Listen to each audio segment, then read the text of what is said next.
espero que nadie se ofenda, pero hasta que no estás aquí dentro no sabes la grandeza de este equipo. Só nós sentimos isso. Por muito desgosto que possamos ter, valores mais altos se levantam. O valor mais alto que se levanta em termos futebolísticos chama-se Benfica.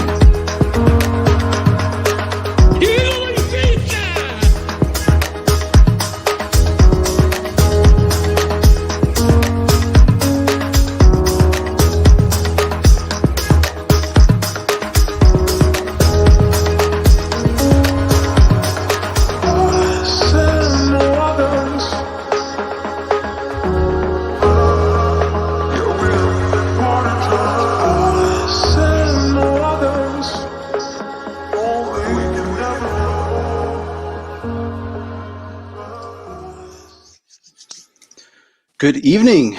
Welcome to another O Cantinho Benfiquista podcast. Today we have a addition to our starting lineup. Welcome Kenny, Oscar, Jay, and Mikey. Welcome, boys. What's going on, guys? Hello, guys. What up, everyone? We ready for another exciting conversation here? Everyone's got their drinks in hand. Everyone's got a drink. Good. Let's do it. Yep. Cheers. All right. Wait, you guys had? Oh shit, I forgot mine.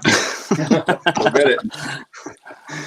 All right. So today, what are we going to talk about? While Oscar goes and gets a drink, we are going to talk about looking ahead to the Taça de Portugal. We got a game on Saturday against the Todo Poderoso Paredes. You know, dangerous opponent. Talk about Weigl. Is he on the way out? There's a lot of rumors, and after I prepped the topics, we also found out that Weigl and Darwin have tested positive for COVID. So we'll talk about that. And then we've seen some rumors about Elton Late potentially taking Odyssea's spot if things go well in the Taça. I don't think it's a good choice of game to judge him on because of the opponent, but we'll talk about it. And then we have a $25 gift card to give away today. And that is courtesy of Exotic Dream Rental. And we're just going to give them a second here. So watch this.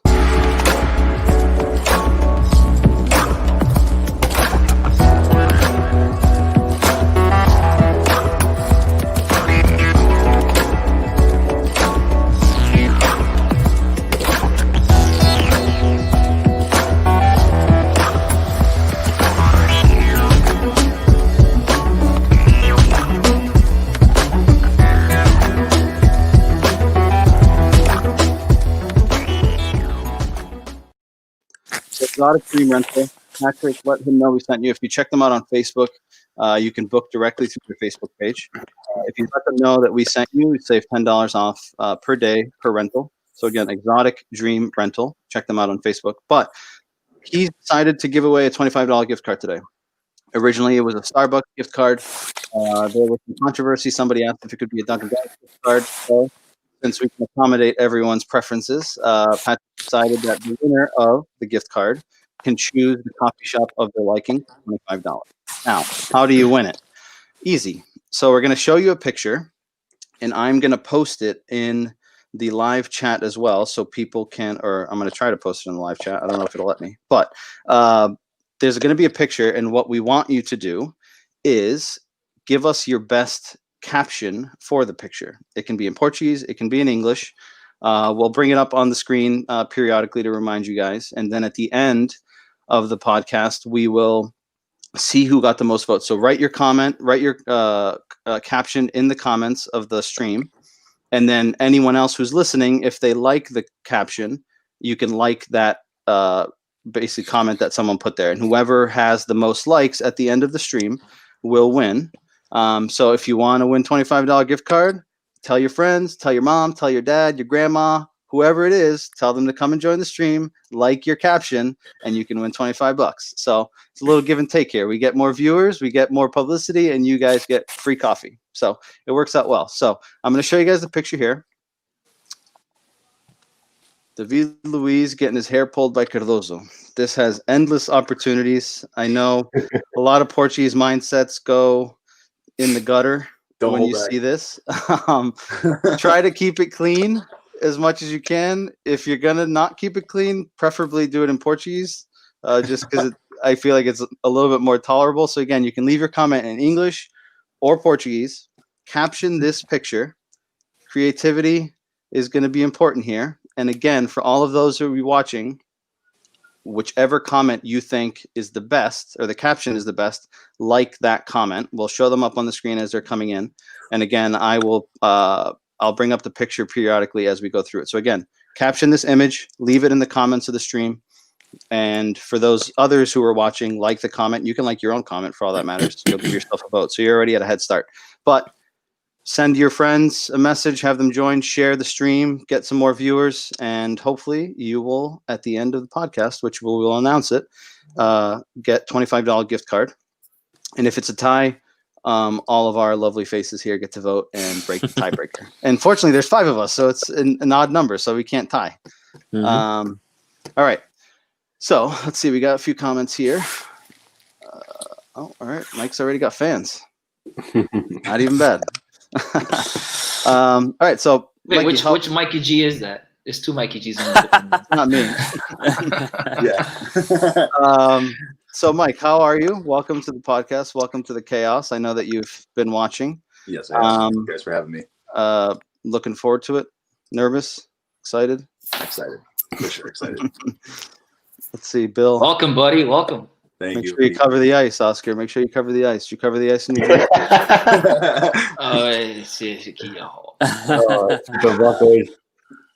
All right, so let's get things started here, and we will kick things off with the Paredes game. So I know that we probably don't know much about them. They're maybe 3 tiers down in the Portuguese league. We were talking about it before. Ironically, there's some teams in there that jump out as old teams who were in the first division when we were growing up. I mean, just looking through it quickly, Lessa, Salgueiros, Gondomar has played some big teams in the Taça a few times. Benfica played them in the Taça at the old Estádios, I remember. I believe Miki Fed actually scored against them. And União de Madeira is another one who was in the first division not too long ago. So I guess we don't have much to talk about in terms of them, right? They're obviously further down the tiers of Portuguese football in terms of talent. But what are we thinking in terms of roster choices, starting 11? What are the changes that we would anticipate? Again, looking at the Bulletin Clínico that they released today, and then Almeida, obviously, Todibo, who we thought would have probably started. He seems to be out. Pedrinho's hurt. Nuno Tavares, Oscar, I know you're excited about that. He's hurt. And then Darwin and Weigl are also out. So what are we thinking? Who wants to go? I guess Mikey's going to go first. Because Actually, let Mikey go first. Go ahead. What do you think? So really quick, basically, I think it's going to be a tough game in general, just because we tend to play down to our competition. Anytime you've seen the past, a lot of these Portuguese teams, when they play these 3rd division teams, 2nd division teams, they tend to just struggle because they're playing lineups that maybe you'd only see on the training ground. So ultimately, I anticipate Jorge is going to make a lot of changes. He'll probably keep 1 or 2 players that are normally in regular rotation in the starting lineup. And I don't see a crazy result. I think it's going to be a boring game, hard fought, and it's going to be tough for us to squeak out a win. But I think it'll be a win for sure. But okay, that's my honest opinion. Oscar, since you wanted to talk so bad. No. Mine is very simple. This game came at the right time, because I think it's going to be one of those games going to give us a little bit more motivation to score some goals, and I think that people being hurt or sick at this time is probably the best time to play this Paredes team, right?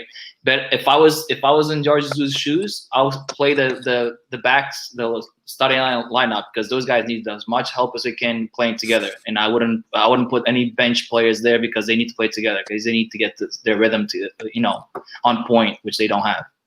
So I think it's going to be an easy win. They play away, right? Yeah, we're away to Paredes. And that's what, in Portuguese club field? the league was supposed to go check the field. It's in the Quinta. If it was adequate. But yeah, I'm assuming it's not going to be at a big stadium. So No, vai ter que galhetas de cabras lá no meio. You never know. It's a north, right? Paredes is in the north. I believe so. Yeah. So I think it's going to be because Jesus is going to play the strong team. I don't think he's going to go with the B team like we think he is. He usually would go. I think it'll be like a 3-goal difference. Okay. Kenny, Jason, what are you thinking? Well, I'll say this. Look, I'm not going to underestimate Perez. I mean, these guys have been waiting their whole lives to play Benfica, right? I mean, the team is going to be ready to, the first time that they're going to play someone first division, Benfica.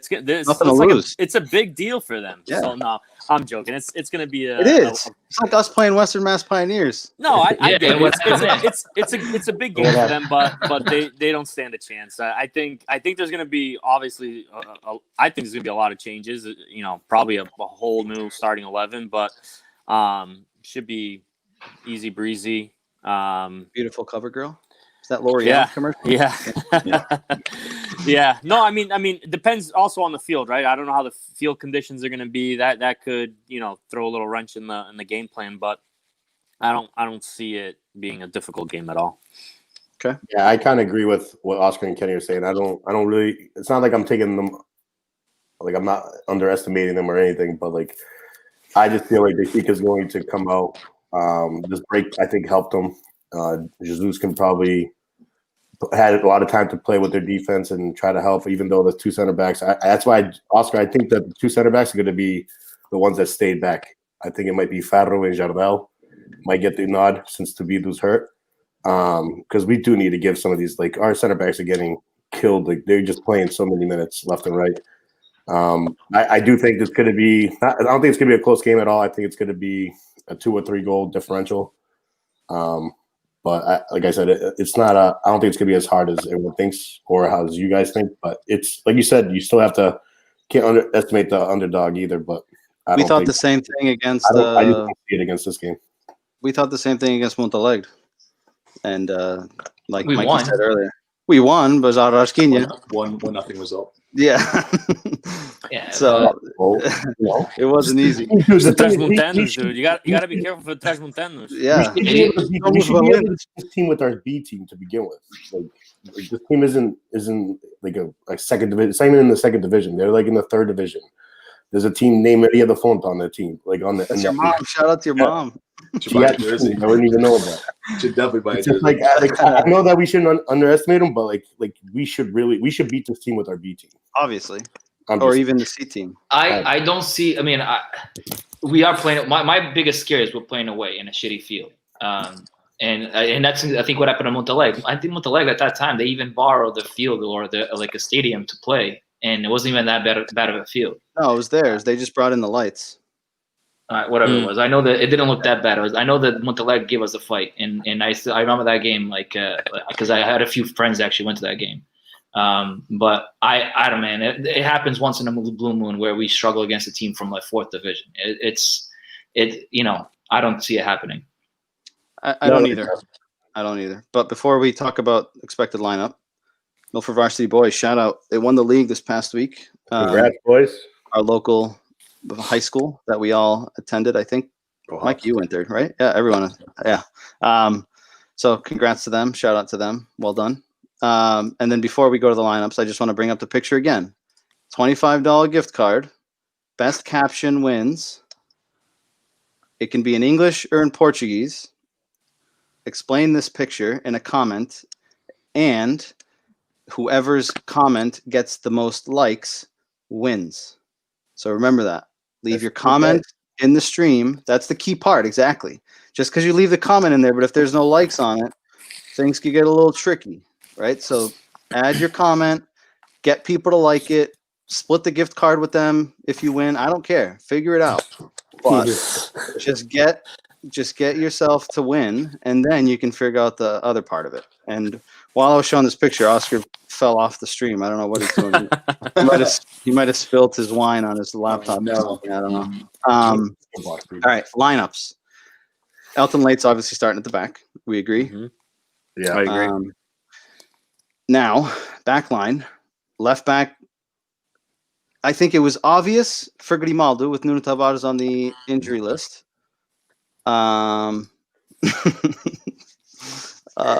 Maybe he's born.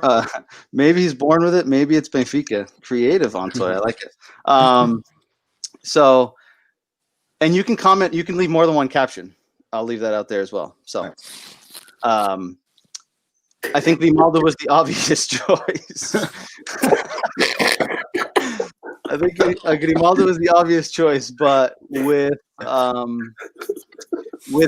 Thiago Araújo now being called up, I think he could potentially get a shout at left back. And we have our friend Oscar back. I think that might just be for depth, Mike. Yeah, I don't think he throws him in this game. But he should. I mean, this is probably a game. We'll see. The game you should. So would you start Thiago Araújo at left back in this game, or would you go with Grimaldo? Grimaldo. I will go Grimaldo because I think the two center backs are going to be different. I don't want to change the whole back line. Yeah, I agree. Oscar? Who's the other guy? Something Araújo? Thiago Araújo. He's from the B. He's good, dude. I go with Grimaldo. Grimaldo needs to play. He needs to get his rhythm back as well. So I will go with Grimaldo. Okay. I'm going to go out on a limb here and say that he starts Thiago Araújo and Grimaldo comes in the second half when these guys are hopefully less adventurous, maybe a little leggy, where he's not going to have to be as exerted given that he came back from an injury. It'll be hopefully an easier game for him. That's just my assumption. Center backs with Todibo out. Are we going to see Otamendi and Vertonghen? I doubt it. Are we going to see Ferro and Jardel? Are we going to see Samaris at center back? Who are you guys picking for the two center backs? I think it's going to be one of the probably Otamendi, and I think he'll play Jardel. When you don't get to think over there. That was my pick. Oscar took my pick. I'm going to go with Ferro and I'm going to go with Jardel. Okay. Kenny? Yeah, so Jardel for sure. The other one's kind of tricky, but I'll go with Otamendi and Jardel. Did you guys already talk about the goalie? Yeah. Tu foste buscar uma bebida. Yeah. No, dude, I think I lost it. And for those of you who are watching on YouTube, as the comments come in from YouTube, Tiago, I know, just put one in there.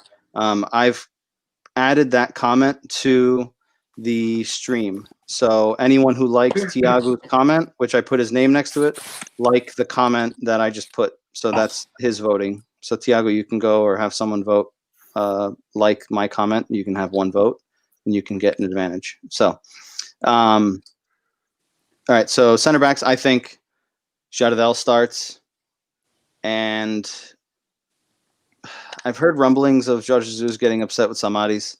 I don't know if it's true or not. I was inclined to think I could see him playing at center back because I don't think Jorge Jesus likes Ferro at all. I'm going to say Jardel and Otamendi start. Right back. I think Diogo will do it.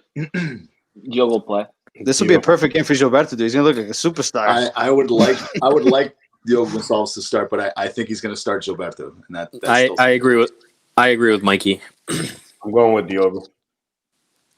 Okay. Jesus brought Gilberto to this team. He's going to play. I mean, if he's not going to play, he's going to leave too in January. He sucks. No, but I think he's not leaving. He's not going. I kind of agree with you guys. Even though I think Diogo will start because this is a team that Paredes were playing. I think he will try to give Gilberto as many minutes as possible to get him adapted to the Portuguese league. So maybe you guys are right and starting that guy. I don't agree with it, but he'll start. I'll be the lone wolf from Diogo. I don't care. Okay.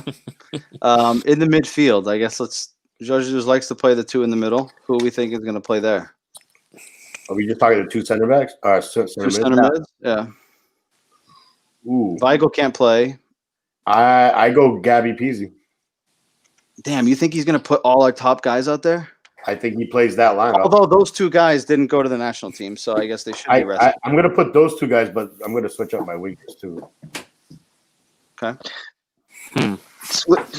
So is Gabby and Jesus back in friend zone, or are they still like? I don't know. I don't know if he friend zoned them or not. Maybe they never had an issue and we're just blowing smoke. I don't know, man. I'm going to say he goes with Samaris and Gabby. Yep, 100%. Defensive, huh? How about That's- you, Ken? No, but That's then that interesting. frees up Gabi. Yeah, it gives Somebody's good. Gabriel a lot more space in the midfield to be more Yeah. creative, and it's not like Somebody's can't attack and To me- make great passes either. He's a great distributor of the ball. It's still more defensive, like what they were saying. Well, wait till I tell you the rest of my choices, then it won't be as defensive. Hey, I like it. Deixa me acabar, caralho. All right, who else? I'll turn Kenny. What do you guys say? Well, can I go with my triangle in the middle? Why can we have why only Yeah, two? you can I do have whatever you want. Yeah, You sure. can do whatever you want. Do you want to get the whiteboard out and draw it out? one more time? I'm gonna go Samaris, Gabby, and Peasy in the middle. I don't care what he says. I want this. That's what I was gonna get Hey, to next. but remember, then you got to fill it out. So then you got to tell us after. Yeah, with Darwin hurt, it's No, fine. right. So, Kenny, who would Yeah. you go? So I think I agree. I think it was with you. I think it's going to be Gabby and Peasy. Okay. And then on the wings, are we giving Everton a break? Yeah. Servi coming in. Oscar, I know, will get really excited if Servi comes in. What are we thinking on the wings here? Is PC going to move to the wing? Well, I'm I gonna say- go with Sedri on the left. Yeah, I was gonna say with Darwin being out, I want to say Servi, Rafa, and Seth. Okay. Oh, so Servi, Rafa wide, and Seth up top with PC behind. Correct. Right. So I was going to say PZ behind the striker too, because I don't think Waldo and Seth have played enough to maybe have that dynamic, whereas PZ and Seth have played together longer. So there's a potential there. I agree that Servi comes in, and I agree that Rafa plays on the right. I think Everton needs to take a break, so that doesn't surprise me. I'm Everyone in gonna agreement go, there? Seth up top?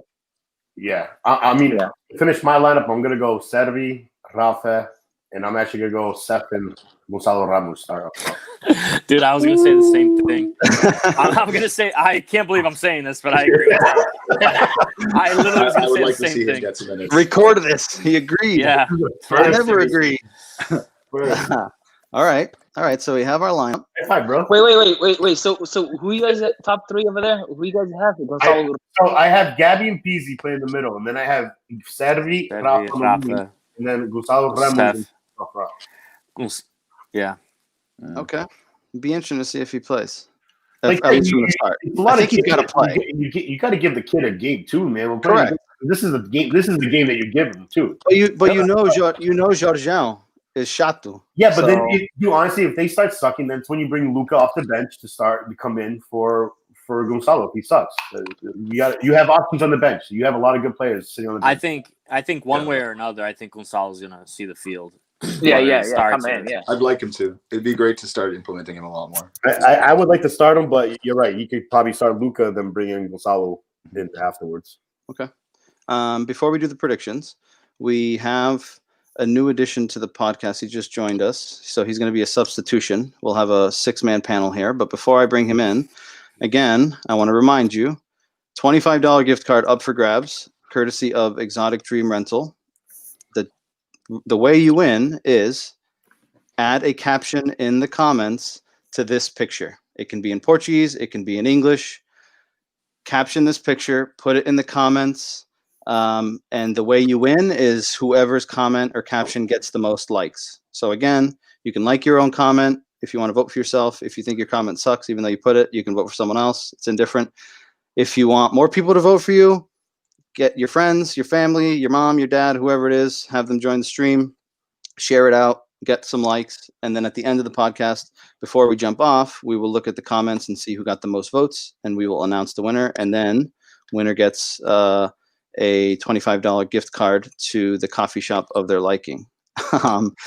And while we were bringing this image up here, now Jason dropped off the stream, but while he's figuring out how to get back on, I'll bring in our substituição, Cristiano. Oh, Jorge Jesus joined us. Epa! Olha, guys, you. Ô, Mapito, Ô, Jorge. Tudo bem, Jorge? tudo jóia, cara, beleza. E aí, desculpa lá, eu tava no Brasil ainda. Okay. What's going on, everybody? Cristiano, welcome. What's going on, Cristiano? you, man. Thank you guys. Welcome, Cristiano. Me, man. For those of you that don't know Cristiano, he's part of the Benfica Independent Project, Benfica podcast. Met him on Twitter a little while ago. Been chatting back and forth. We've been doing some things together. So, big Benfica fan, and pleasure to have you on and share your opinions. I know we were talking about it for over a week now. You got some different opinions. It'll be good to see what you think about the Weigl thing and Odisseias, Elton Late. Ainda vamos andar aqui à cabeçada, but we'll figure it out. And Jason, all right, he's back in. All right, here we go. So, next topic here. What do we think about Weigl on the way out? There's rumors he wants out. There's rumors that Jorge Jesus doesn't want him, which is interesting because when Jorge Jesus was at Flamengo, he did an interview for, I think it was a program on RTP, if I'm not mistaken, or TVI, and he was praising Weigl, how he was a good player. He needs to develop a little bit more, but he's got potential, et cetera, et cetera. And now we see this. He has the opportunity to work with him, and he's not getting the chance. Again, I don't know what the issue is, but what are we thinking about this news? Do we like it? Do we not? Hey, I'll be honest. I think Weigl is like a RDT type for me deal. If we get the money that we pay for him back, let him go. I don't think he. I mean, he's a good player, but I don't think he's a player that fits in the system that Benfica has. I don't see it. I mean, he's been here for over a year now, and I don't see him improving from when he first came in. So usually you give a guy 6 months to a year, and then show you the fruits or whatever it is, if you can do it or not. And I don't think you can do it. I'm on the fence about it, but I'll let you guys go first. I'm on the fence as well, but the way I look at it, and if these rumors are true that he wants out, then get him out. Like I hate players that start this type of BS in the locker room. If you're not happy, you want to trade. If we can get, like Oscar said, if we can get our money back for him, I'm all for it. Get him out of there. We have we have Jetson coming back. He can play in the midfield. I mean, we have depth in that position. Maybe not as good as we wanted it, but Weigl really hasn't been playing much either. And like you said, I don't think he's one of Jorge Jesus' favorite players either. And let's not forget the salary he makes. He makes a top salary in our team. Yeah. True. Let's keep it on the bottom since Cristiano's on the bottom too. What are your thoughts on this, Cristiano? I'm looking for a background for that here. All right, we'll wait for you to find your background. Mike or Kenny, what are you thinking? No, well, I don't think it looks like he doesn't want to be here. At the end of the day, he wants to start. He's not getting his starts, and he's not getting the minutes that he wants. So, if a player he's not Portuguese, he doesn't want to be here, then I'm okay with him leaving. As long as if the price is right, then move on from him and find someone else. Wasn't he one of the players that got hit with, like, when the bus got? Yeah, him and Servi, right? No, Zivkovic. Oh, Zivkovic, that's what it was. Yep. So maybe that's probably another bad experience. That maybe that's one. And he had just gotten here too. Yeah, maybe that's one of the reasons why. Imagine that. You go to a new country, you don't speak the language. Levas logo com a pedra na testa. No, you guys don't. That wasn't right when he got here, though. I mean, it wasn't much after. Oh, you guys don't think he treated Benfica as a jump in his career? Like, okay, he's coming from Dortmund. He comes to Benfica 1 year, gets to jump to Chelsea. But he left Dortmund because he didn't want to play center back. Well, still, but the player that comes from the German league to the Portuguese league is for a jump in his career. I don't think anybody wants to go, hey, let me go enjoy Portuguese league for the rest of my life. No. So I'm going to disagree with you there, Oscar, because the Bundesliga is actually really good. Like there a lot of clubs there are very well developed. No, that's what I'm saying. My point to this, so I wouldn't really call it a jump to come to Benfica to Dortmund. If Dortmund, I think he was 19 when he how old was he when he transferred from Dortmund? No, Mike. It's not a jump to come to Benfica. It's a jump in his career. So a stepping stone to go somewhere else. It's like a trampoline. Okay. It's like coming to trampoline. This guy's overcomplicated. Okay.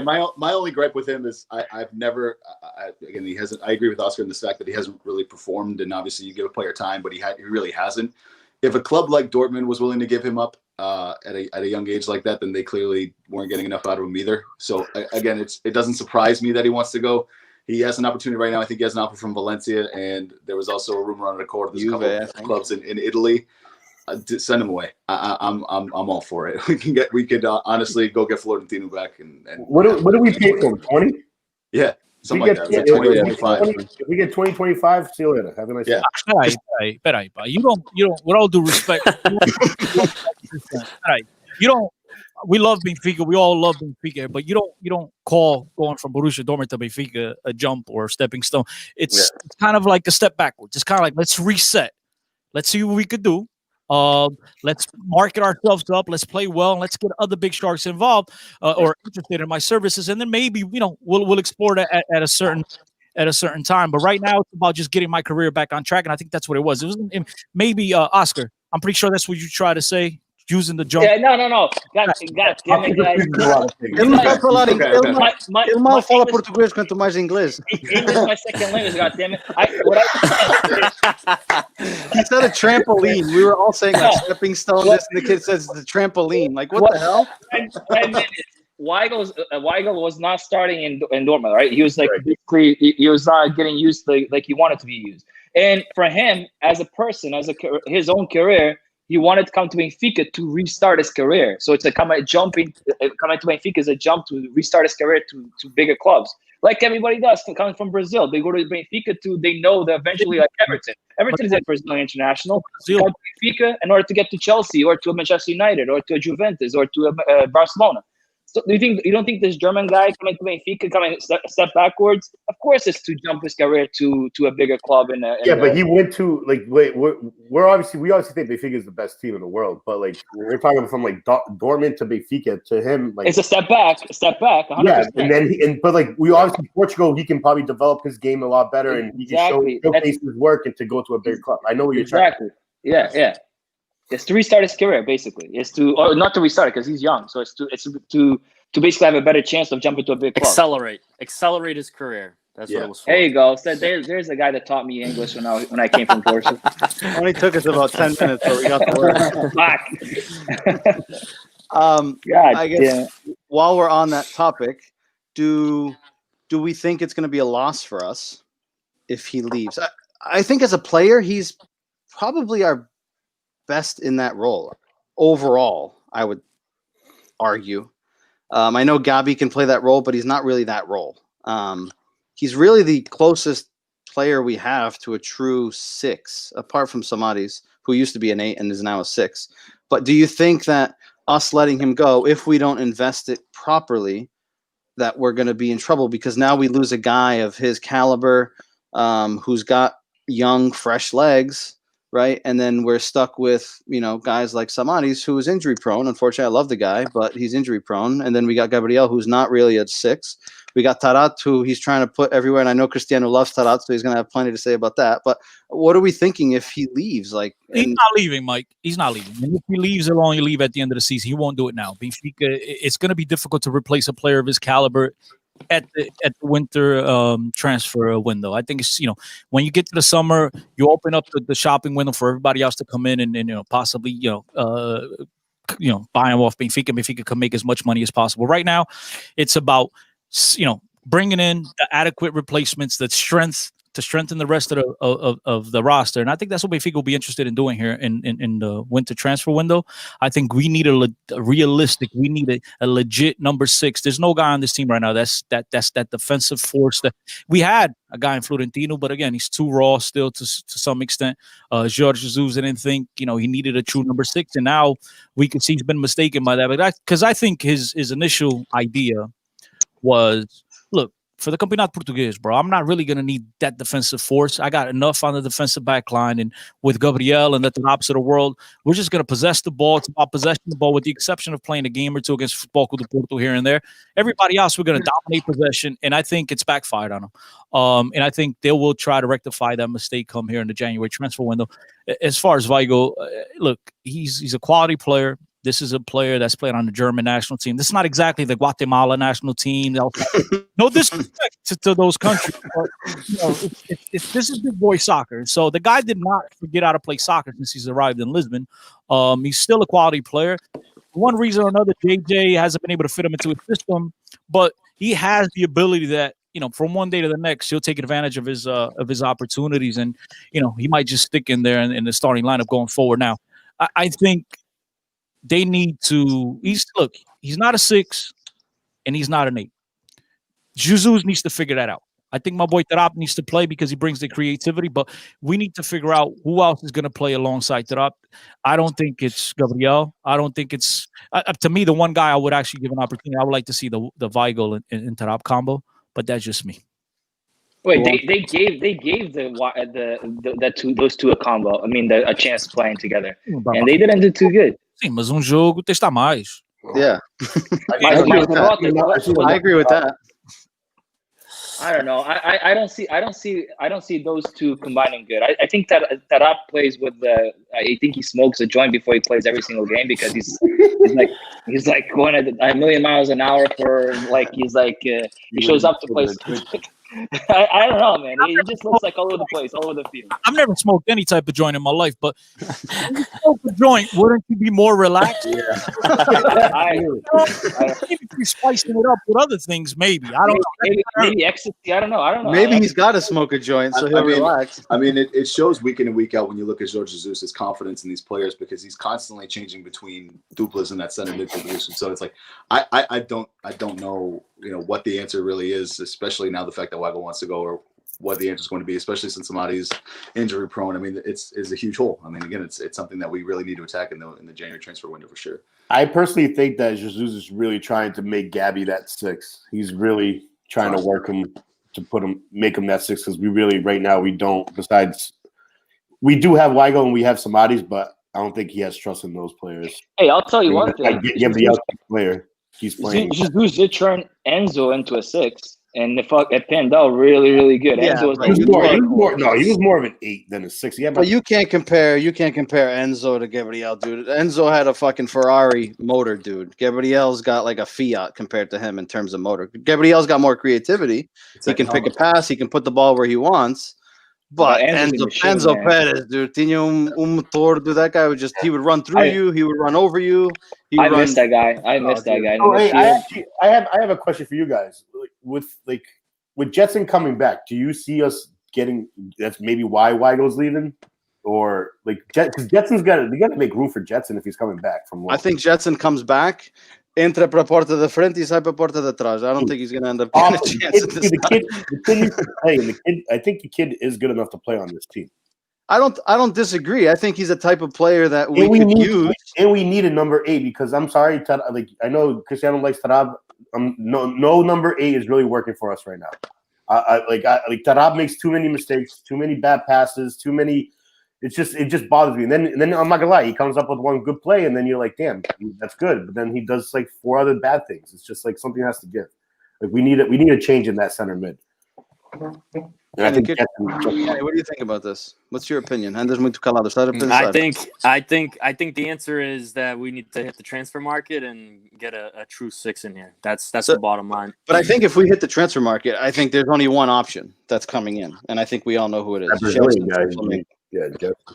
I don't know if anyone else has heard any other rumors. It's too much money, man. Too much money. Benfica don't have all that money. They spent too much money right in the summer transfer window. Yeah. Right, it's going to be a low-cost move, man. I just look. I hope I'm wrong. I hope they go out there and they spend. How much do they want for him? Man, they.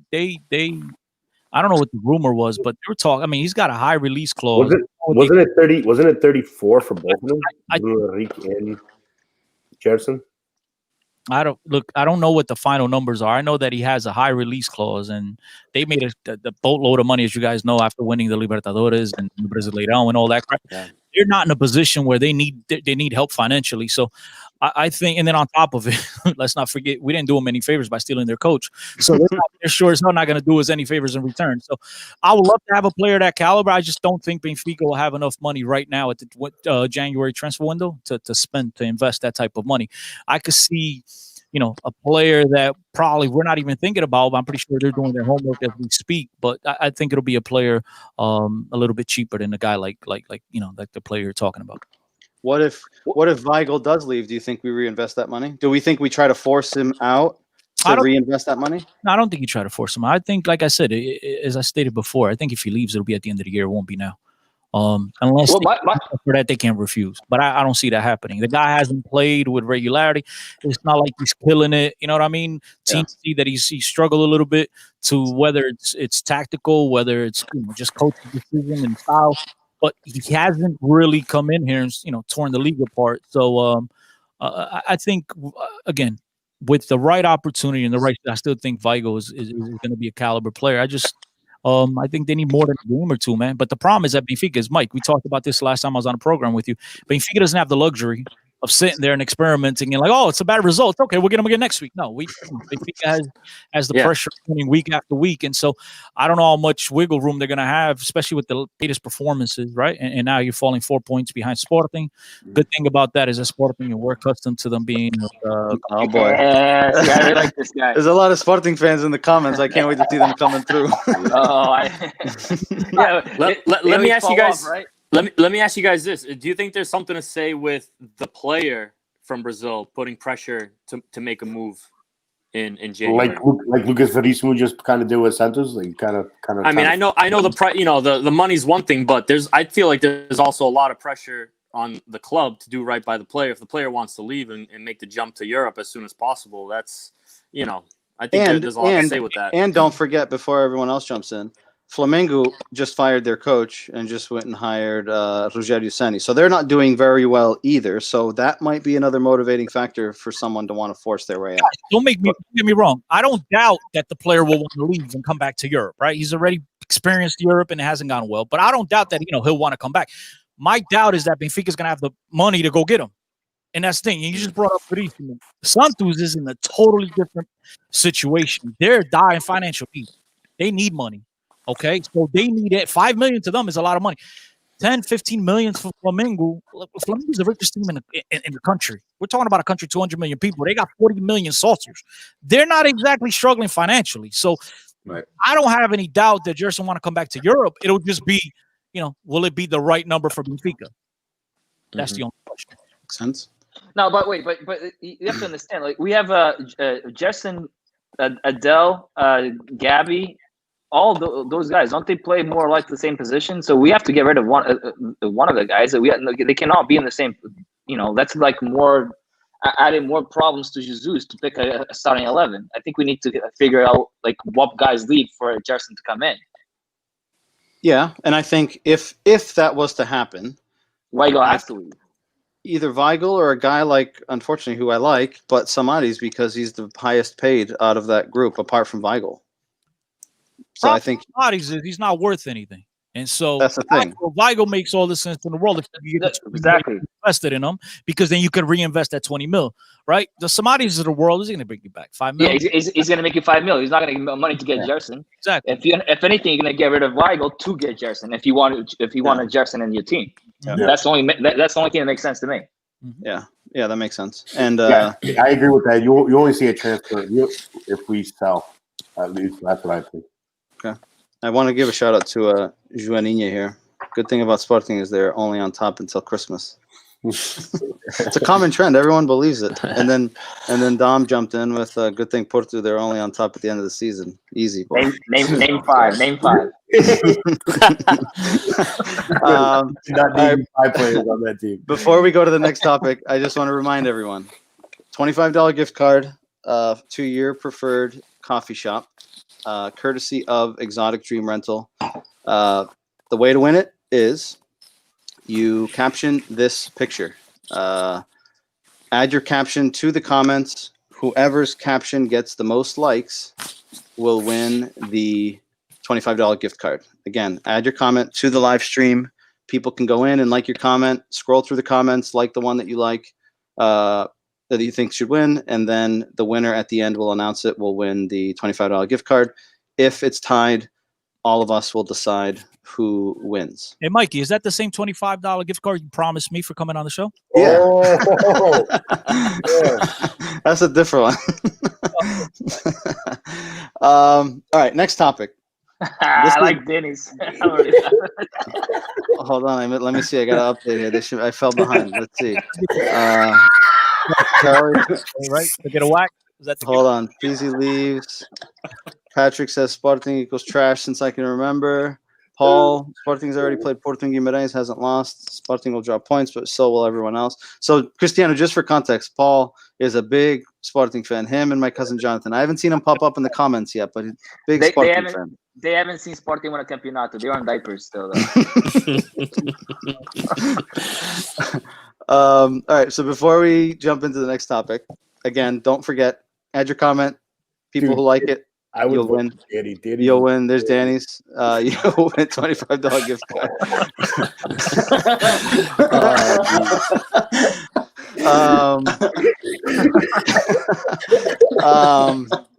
All these say is the show. I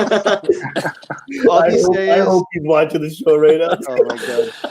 All these say is and Elton Late. Elton Late's going to start against Pedids. This is a guy that did well at Boavista last year. He's older. He's not a young guy. I think he's older than all these say is actually. And he was voted best keeper of the month a few times last year. Obviously, playing for a team like Boavista, you're going to be more prone to shots and have to be more involved, etc.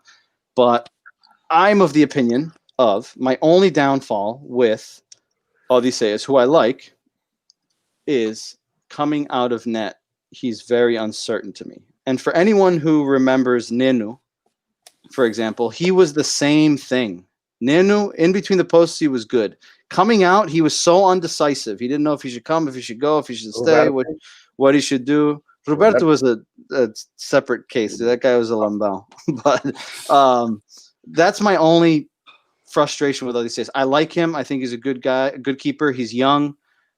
But I think that Elton Late is capable of taking his spot. And I'll start with you, Mikey, since you've been a little bit quiet. What are your thoughts on this one? And then we'll go around. No chance. I think Odie keeps his spot, honestly. Like, yeah, I think it was he won 2 months in a row keeper of the month in the league last year. And sure, he's had some great games for Boavista in the past. He's yet to start for the club. If he has yet to start for the club, then it's been for a reason. If he's only going to start against Pedids, it's for a reason. I don't see him taking Odie's spot anytime soon. I think there's a lackluster of maybe tabloids and a lot of these, Record and Jornal are probably just looking for things to spice up. But I don't think he's going to take the Portuguese newspapers don't do that. Oh, not at all. Oh. Never. Yeah. What are you guys thinking? Have at it. Who wants to go first? Hey, I haven't watched Late play as much as probably you guys have, because I mean, you seem confident in Late being this superstar, but I haven't seen. I mean, I didn't watch Boavista games other than Boavista against Benfica, so I don't know what Late has to offer other than YouTube highlights. And again, everybody looks like a superstar on YouTube. So I don't know. I wish he had. I'll see him on against Pedids. Probably won't have enough a challenge against Pedids. But I want to see how he plays in goal for Benfica. Not all players that come in, like look at Artur. He was a superstar in Vitória Setúbal. Then he came to Benfica, and what happened to him? He was like a frangueiro. He worse than Rui Patricio when he was a Sporting. But Rui Patricio ended up becoming a superstar after he left. So I'm of the way, for me, a goalie's got to lose his spot for someone to take over. So I don't think Odysseus has done enough to lose his spot behind the net. The problem is in front of the net. Behind the net would be a problem. That last goal. But against Braga wasn't enough. Well, that's one game. I mean, every goalie's going to have their. I mean, there was a big gap. You see some more of that, and that's when he loses his spot for me. But I think he's also saved us in a lot of games in the past. True. So for me, I don't think he's done enough to lose his position. But I think Elton Late deserves to get a chance. I think during the Taça de Portugal is a perfect opportunity for him to get some playing time, see what he can do. But I don't think Odysseus has lost. To me, he hasn't lost a job yet. Let's be honest with us. Like Odysseus has had games where he saved us points. Many games. Yeah. He's probably had a 1 or 2 against Fluminense last year, if I remember. This goal against I kind of blame Otamendi in him. I don't blame only him. But other than that, he's been a stud for us. I like the competition. Like if Late is giving him like a struggle in practice and he's like nipping at the toes, I'm all for it. But I kind of agree with Kenny, and he has to do something drastic. And I know, I'm not gonna lie, 9 goals in 3 games isn't really good, and I know most of it's not his fault. But I know against Braga that one just keeps clicking in my head. How when he came out, it's just that one really pissed me off a lot. And like I said, I don't think he loses it yet. But if he continues, if he has like another mistake like that, I would like to see it change. look, I shouldn't say this because I'm not trying to start any controversy. I've spoken to a couple of people inside Benfica over the last couple of weeks, and everybody's been raving about late. And so now when all the rumors come out, you start seeing the newspaper covers. I start getting text messages, WhatsApp's blowing up, and they're all like, I told you, pay attention. So we'll see what happens. Obviously, JJ, we know from a fact that JJ hasn't been in love with Vlaco Dimos since day one.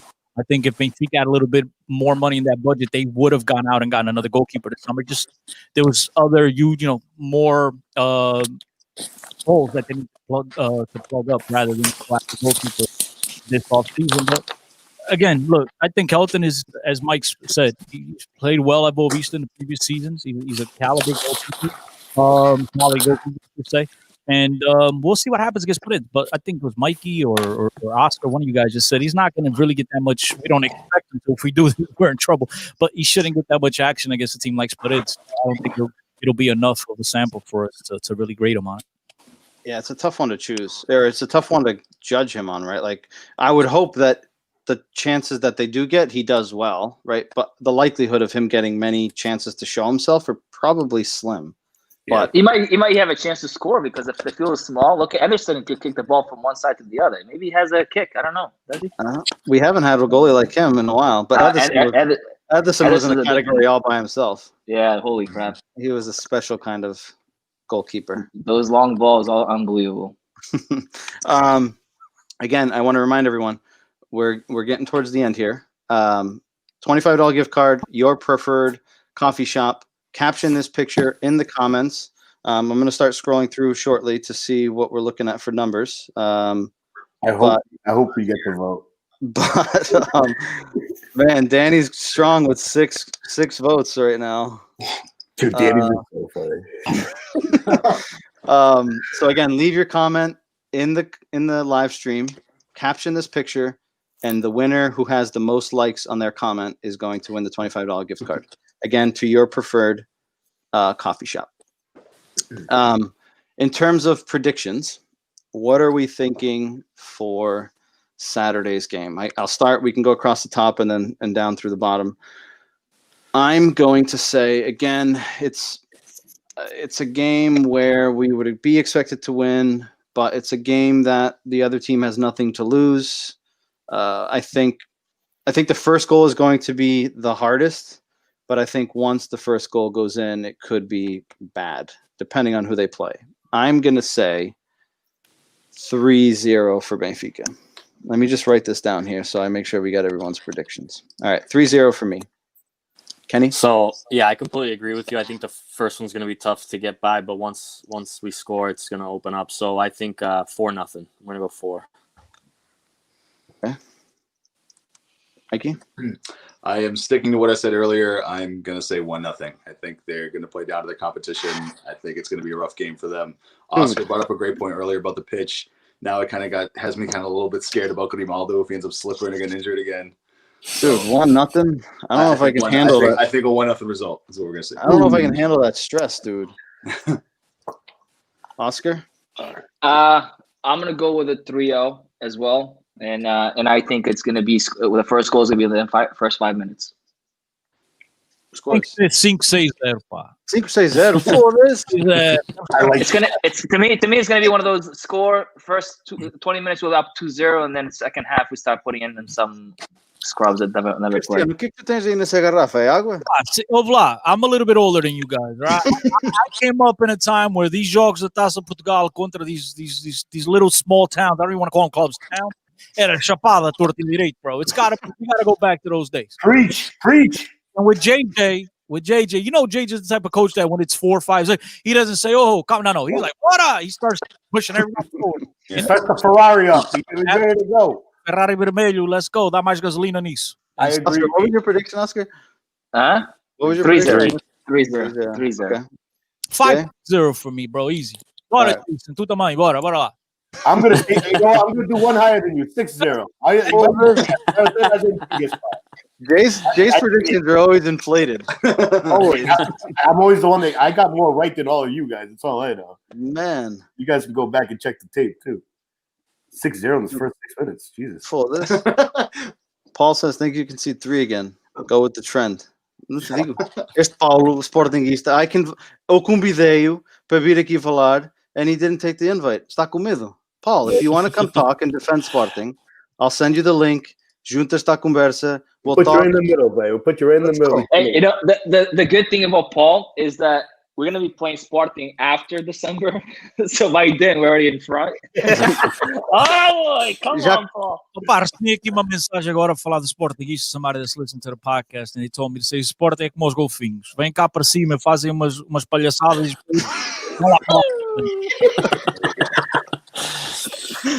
Oh, man. I like it. Paul, the invite is still out there. If you want to come, I'll send you the link. Bangs, defends with the Sporting. Yeah, make sure it's before Christmas, though, bro. We'll be nice. You can join. We'll talk. I bet you Paul walks off this.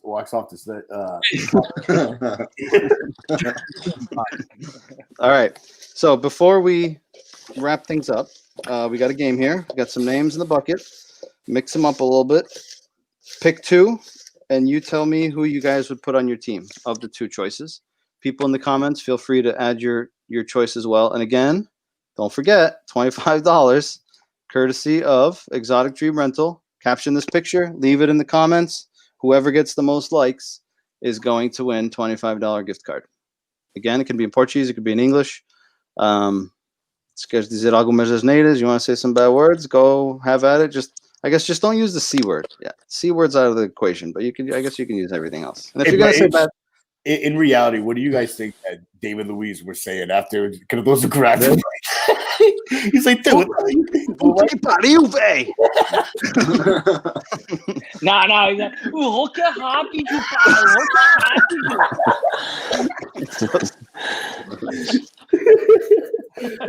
Paul, I know there's 6 of us, Paul, but it's a civilized conversation. If you want to join, yeah, right. Now, if he showed up, you probably go to the. Go ahead. Listen, I'll mute Oscar, and like that, you don't have to be concerned. I think that's your concern is you're worried Oscar's not going to leave you alone. I'll mute him, and then you can join us and share your opinions. The offer's on the table. Skeds, you can have it. Snookers, freaking cousin. All right, 2 names here. Cap de Vila. Ooh, I liked him. And he came old. Pavorsky. Easy. Oh, there's no chance. Pavorsky. Hey, Captain Vila is that guy that came from Mundial, right? Só que ele fez o Vitor Bahia naquela Mundial, remember? It was like Europeu. Holy shit, that was the golazo. Chapéuzão. Yep. All right. Still looking for that ball in the ear. Yeah. Kiki Fonseca. Hey, The other guy. Oh God, Miguel. Okay. Miguel. Oh, that's a no-brainer. Oh, everybody agrees with me. Miguel's best. Miguel. Everybody. Yeah. Oscar's favorite. All right. Oh boy, this is going to generate some controversy. Depending on who's second. Nuno Gomes. That's him. Isto vai ser perigoso. Deixa eu ver quem é que sai aqui do saco. Nuno Golos. Deixa eu ver. I hope it's a good one. Oh boy, dude. Isto agora é que vai ser, meus homens. It's going to be Simão, isn't it? Nuno Gomes or Saviola. Ooh. Nuno Gomes. Yeah, just for the history, Nuno Gomes. Nuno Gomes. So you're going to pick a player on your roster for history? Or talent? No, I pick Nuno Gomes. I take Nuno Gomes. Both. I agree with Oscar. I picked Nuno Gomes for what he did at Benfica. Forget about what Saviola did elsewhere. We're talking about strictly at Benfica. Yeah. Easy, hands down. Nuno Gomes. I like it. I like it. I agree. It's probably one of the only forwards we had that played out well. Hey, by the way, Nuno Gomes scored some pretty big goals too himself. Yeah, he did. He also was a striker that could play with his back to the net and create a lot of. That's what I was just saying. He's probably one of the only ones like there was a 2 pair up top that could play with his back to the net and help the other forward. I like them. He was awesome. Oh, we got some split decisions here. Some Saviola ones. Bill's liking Saviola. Nuno. Brandon said Nuno. Kenny, bro. Why? Kenny, why are you serious, bro? Yeah. No, I'm looking at the comments. I was reading the comments. Just smile more, bro. I know. That's good for you. That's good for you. Tá frio, tá? Eu não estou na Flórida como tu. All right, Matic. Or man, I hope it's Enzo, just because it'll be a good debate. Lima, another good guy though. Lima or Matic? By the way, I love Lima, man. I'm going. All right, here we go. Let's have some controversy. Who are we going with? I'm going with Lima. Okay, I like Cristiano. Matic, bro, all day, every day. Matic came in as a number 10 and left as a 6. That's one of the best transformations ever did. Him and Enzo, those two go down for me. Quintron was nice too. He almost did the same thing, but Bernardo Silva, ironically enough. But he didn't want to. I'm joking, dude. That was. Matic got a nice deal too. My favorite two duo of all time is Lima Cardozo. I love the combination they had there, and I take Lima. And plus, he scored 2 goals no Dragão. That for me just topped it off. Mm-hmm. Mikey? Lima was incredible. Matic was awesome too, and I mean he was just a defensive powerhouse too. But I would agree. I'd take Lima. His performance on Benfica was awesome. That goal against Juventus in Europa. Oof. There's a lot of split ones here. Lima, Matic. Matic should win it, guys, easily for one reason. He came in and it was him plus 25 million for the Luis, and then he left for another 30. I mean, just that negocio alone. Come on. Yeah. Matic. I would go with Matic too. Lima scored a lot of important goals for us too, man. Yeah. It's a tough one. That's a tough one. That's actually a really good one. It was fantastic, but Matic became one of the best players at his position in the world while at Benfica. So now that you guys are wrong, right? You know, everybody got different tastes, but Matic, on this one, I don't judge anybody because anybody can go eat on these two. It's a 50-50, but I like Lima. Okay, it's old school, man. One of Benfica's black years. Scott Minto. Oh God, is that trash? That was in the discard pile. Yeah. Scott Minto or Canija. Man, 2 old schools. Canija, claro. Até tava na questão do Jorge Ferreira. What can sell? Esse gajo é que inventa. Veja o que nós temos que aturar. Is that next week on the promos video, put the Canija song. O Canija vai marcar, vai ver. Okay, you got to send it to me. Eu nunca ouvi. All right, I'm going to look it up right now. I'll put it up on the live. All right. Manish? Benfica Manish, right? Deixa eu ver o que sai aqui. Socota. Merda. Hey, bro. Manish. Mike, you undecided? I mean, they both were. I'll give it to Manish. I'll give it a Benfica because Socota, if I'm not mistaken, Socota was on that 05 team that broke the duck of now winning 11 titles in a row. And Manish was there during the Vietnam year. So just for the fact that he was on the champion winning team, I give it to Socota. Okay, he was there, yeah. Wait, Socota was there when Trapattoni won? I'm not mistaken. Yeah, he was on the year that we had the red jerseys with the rectangle here. 05. The Ferrer died. When Ferrer died. Yeah. Yep.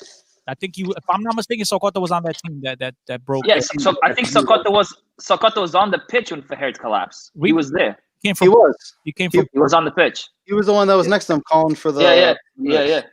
Yeah, I remember that. Yeah, but that was during Kamashu's. That was during Kamashu, no? No, that year was during Kamashu. Yeah. Yeah, but that was the same era. Kamashu was I think Socota left the next year though. That was Trapattoni one. Eu vou te dizer agora. O Socota. Faz o check out. He left in 05. O Wikipedia diz aqui 2005 que ele foi-se embora. Mas ao fim do ano, ok. Peraí, pá, estou a fazer o scroll, caralho. Deixa eu ver. Ganhou a primeira liga em 2004, 2005. For that reason alone, he won. Forget Manish. And Manish at the time, he was at Portugal, obviously having won the European League, Champions League the year before. Whatever. Cristiano tem hard drive do caralho. Foi buscar os arquivos. Roubei o hard drive ao Jorge Jesus. Tem alguns e-mails lá? Epá, isso aí confidential. Vai para o J. Marques, ele diz. All right, let's see. Drulovic. I liked him. Bro, what's up with all these Porto players? Tenho aqui balde cheio de nomes, dude. Eu, calhar, é a sorte. Enzo Perez. Enzo. You need to pick up like 2 good ones. Like Enzo is the best 8 we've had at Benfica in a very long time, bro. Very long time. Seriously. I agree with that. Only the guy, 100%. I mean, off the top of my head, Renato played the 8 position fantastic, but he's there for a year. That doesn't really like Enzo was a freaking machine. I'm still heartbroken. I'm butthurt of the fact that he gets subbed in a game we were winning against Sporting Braga, Taça de Portugal, and at halftime he's like, peace out. He left, got transferred. Never even got to say goodbye to him. Still, that's one of my favorite players ever at Benfica, man. I mean, there's this. Yeah, he was a workhorse. Absolutely. I handpicked these. You guys remember him sitting down the Eric tire? And I'm getting text my Weigl too. Weighl's a fantastic gator. I like him. I saw it coming from Miguel about nobody from England that came from Germany ever planned out in Portugal. Weigl, he came from Germany, I believe. He came from. He went to Germany. Oh, he came from Liège. He came straight from Liège. He went to Germany. But to that fact, Luka's not doing that bad. Yeah, he has improved. He has a good start, but let's let him continue. Let's see what happens. That's exactly what I just finished saying. He had a good start. We got a question here from Steve. He's in England. He's asking about what do we think about Todibo, and what do we think about Everton? I guess quickly, who wants to give you guys can give your opinions. Let's give Steve some information. I haven't seen Todibo play, so I can't give you any information on Todibo. And Everton, I can't wait for this. He's got a lot to prove. Yeah. Sky Skinner has a lot of cheap tickets back to Brazil. If he wants to look him up. No, just kidding. Give the guy some time. He's a Brazilian international. You can't just go off and just ship him off. Let's give him some time. He's a winger. Wingers take a little longer to adapt. Let's see what happens. Like to me, it's remember when Niku had struggled when he first came. Like and Di Maria too. And a lot of people were like asking for his head. Like Oscar just said, give him some time. I think he's going to end up being really good for us. But I think right now he's struggling. He actually had a pretty good game for Brazil, but hopefully he can carry that into this coming from Benfica rest of the season for us. I love Todibo, and I think Todibo could be a hell of a player if JJ uses him. The problem is with Vertonghen and Otamendi, they're 2 veterans. I'm not sure how much he's going to use them. As far as Everton, I mean, for a guy from England, you should know Everton is the blue team from Liverpool, right?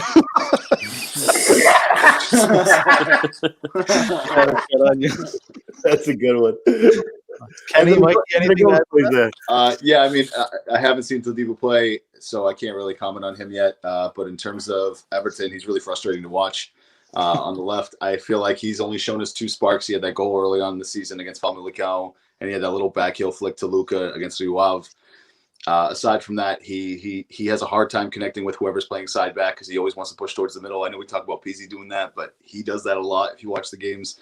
I think your brother mentioned one time on this, Mikey, that he used to actually play center attacking mid on Grêmio, so that's where he's more comfortable. So he's actually still adjusting. We'll see, but from what I'm seeing so far, he's only given us 3 assists this season. If I'm not mistaken, in the league, 1 goal. It's made for 20 million. For 20 million, I expect a little bit more, but we got to give the guy a break, Mikey. The guy, he's basically had no break. He's played a full season in Brazil. He's come over like a week and a half off. He's coming to a whole new country. Needs to adapt a little bit. Now, I've never known that he played in the middle. He's always been a winger, but maybe I might have missed something. But let's give him a little bit of time. Give him a little time to adapt. Totally different culture. I know Brazil and Portuguese. Yeah. Not arroz con feijão. But different style of play. Different Cristiano, style of play for sure, but definitely. I mean, we've seen other players come from South America like Ramirez and hit the ground running. So it's a little bit difficult. It's hit or miss sometimes, I guess, but we'll see. But everybody needs their time. Cristiano, one thing I agree with you, that he's tired, he needs the break, and we have Serbi on the bench ready to come in, man. We'll change the battery in the clock behind you, bro. Just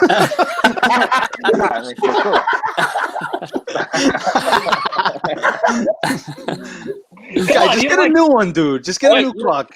You don't like Serbi? Gosh, muy Chucky, the movie.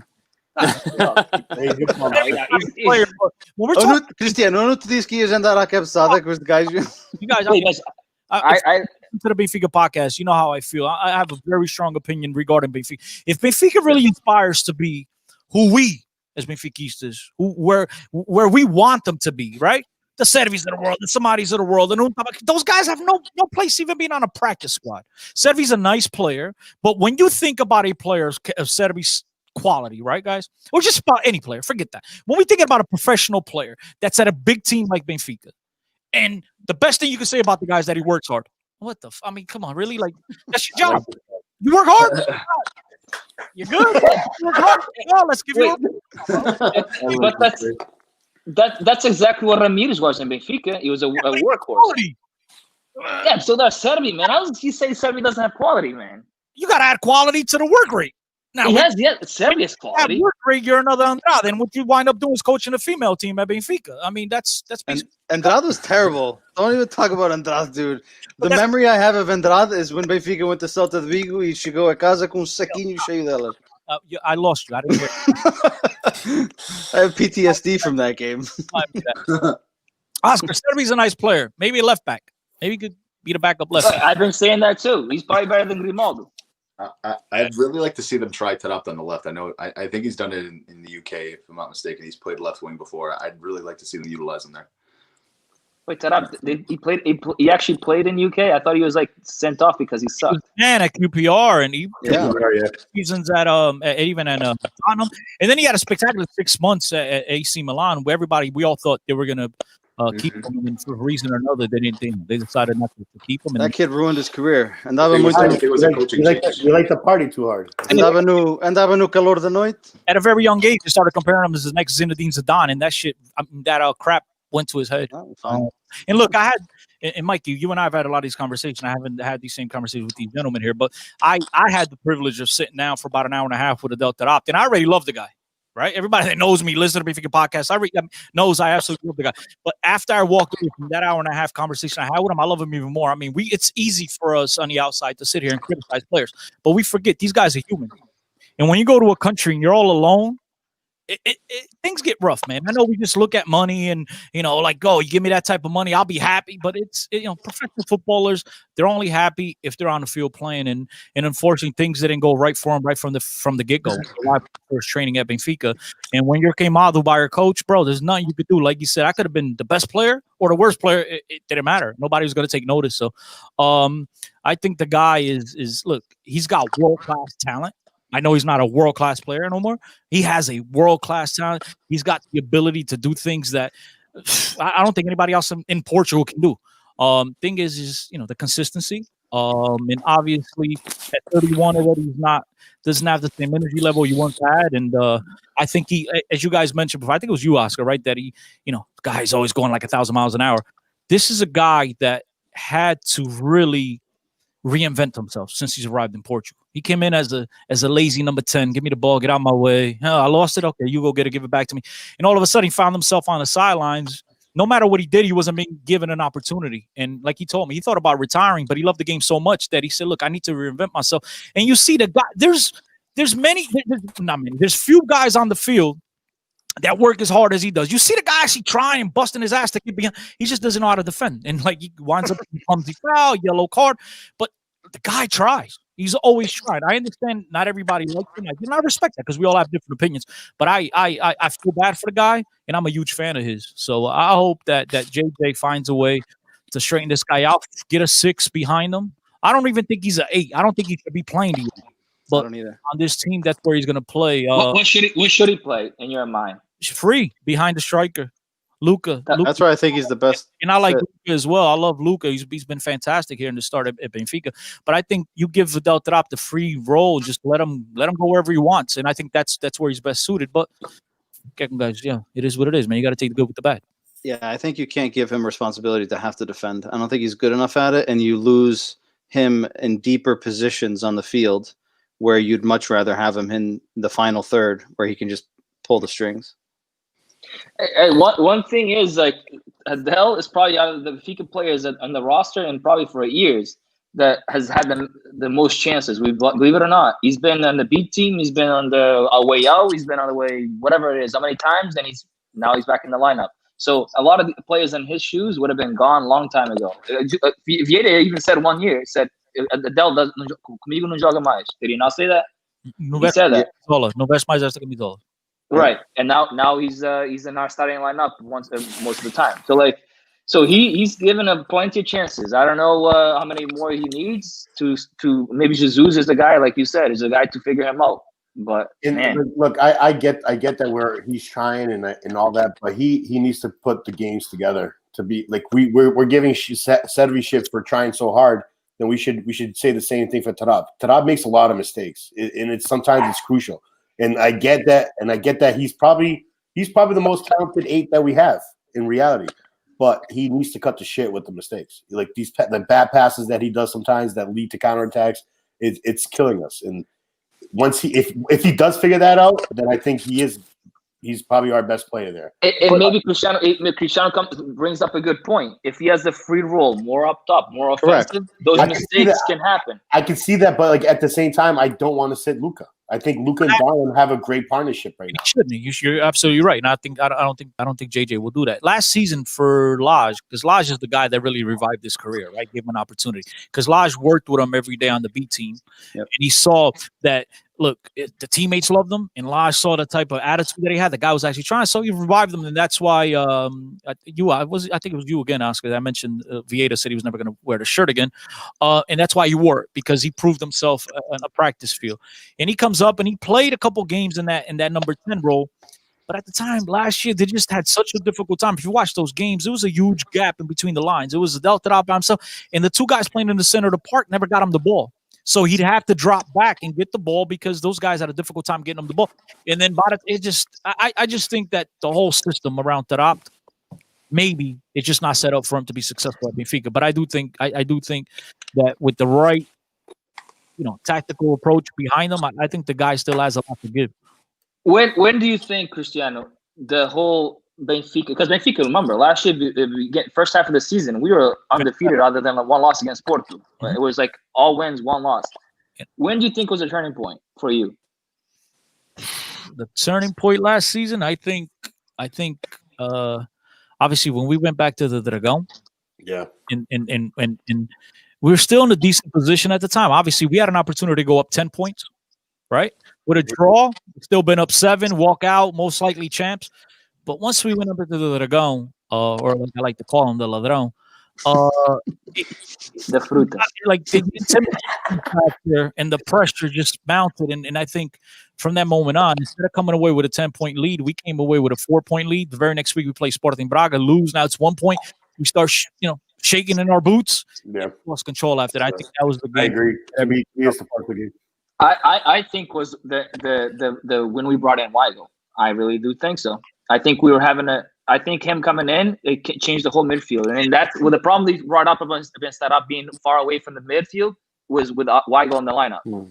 I think it destabilized the locker room a little bit. But again, as a Benfica, you don't want to hear that guy's feelings got hurt because someone else is making more money. Look, you're a professional. Just play.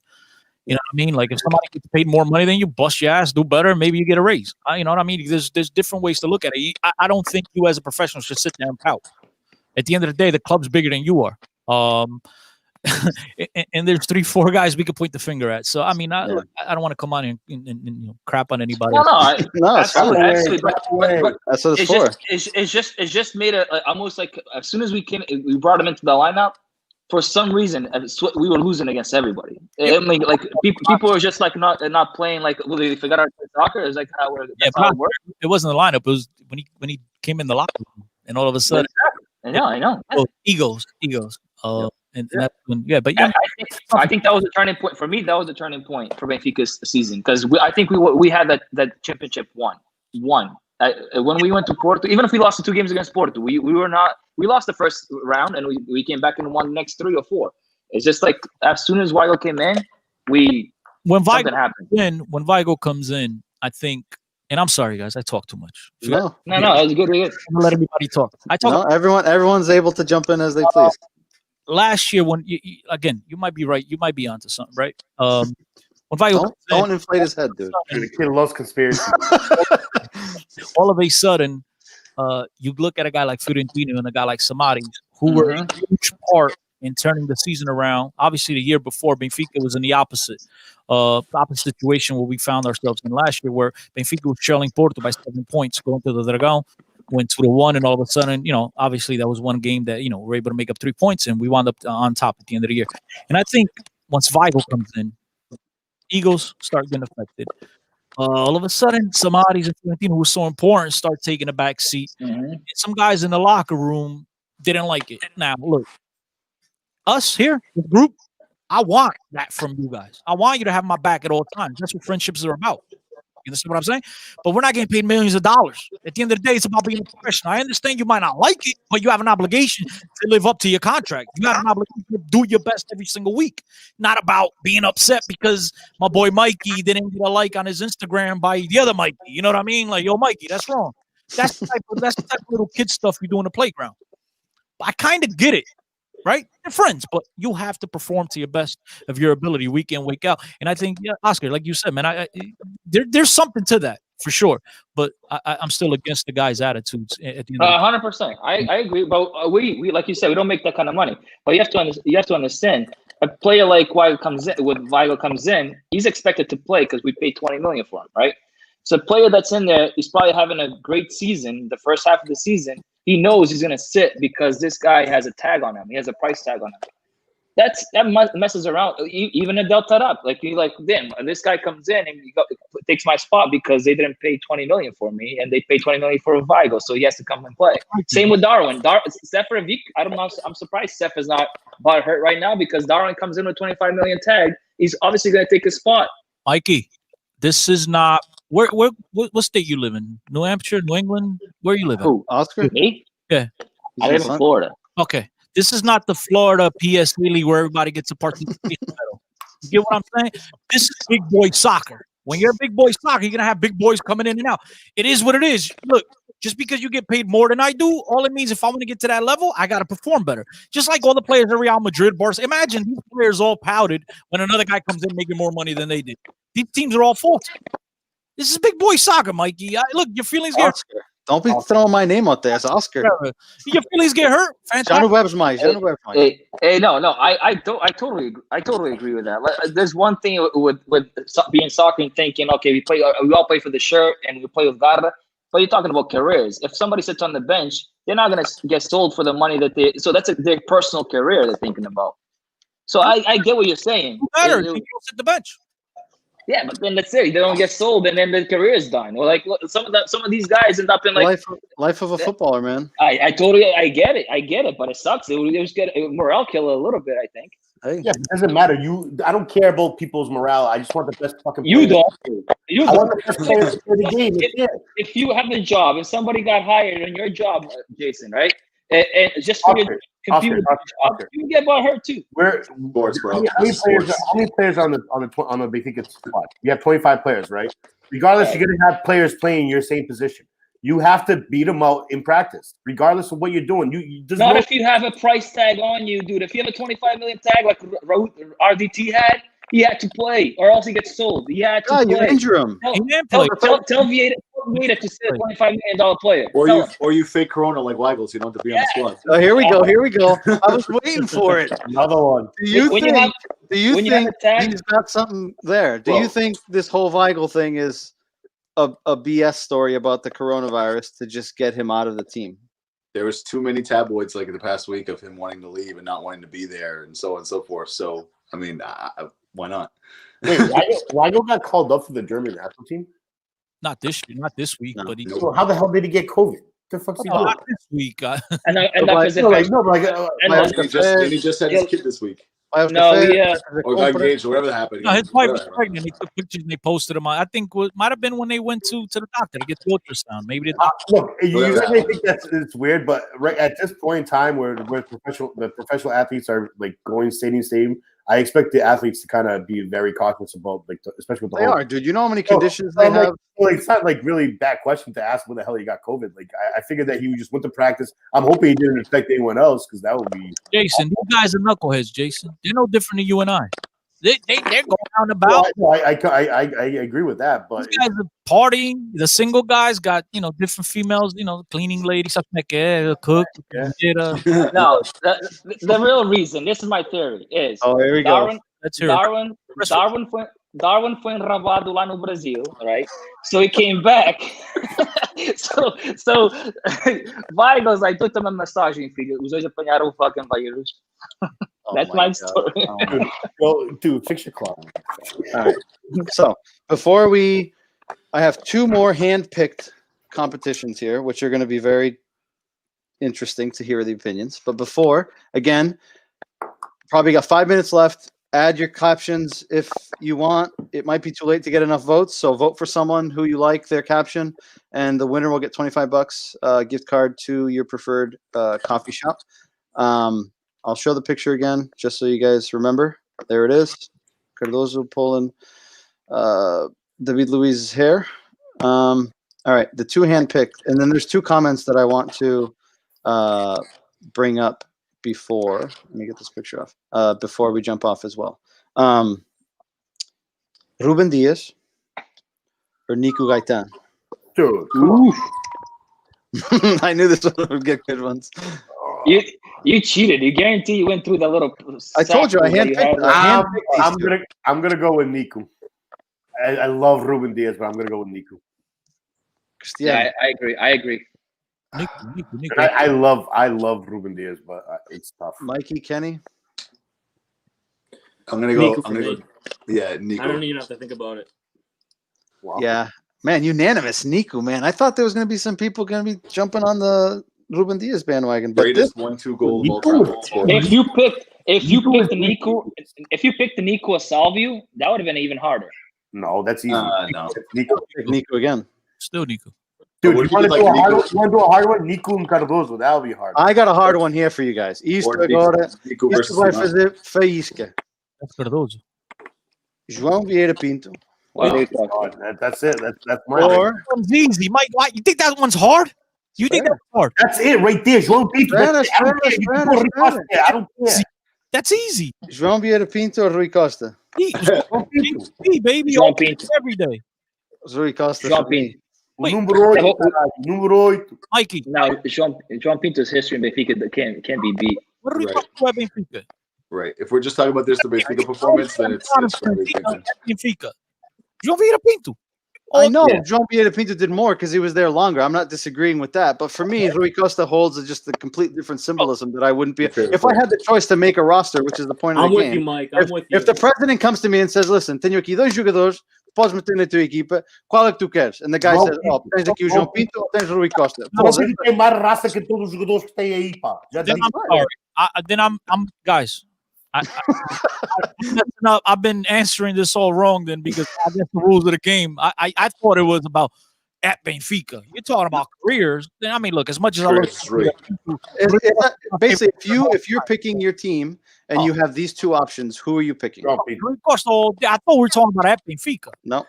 Hey, then when we came back to this the Maniche one, Maniche all day. Even though he did his career at Porto and na seleção, it's Maniche all day too. It was Maniche, right? Oh, Maniche all day. Then I came to Maniche. I mean, come on.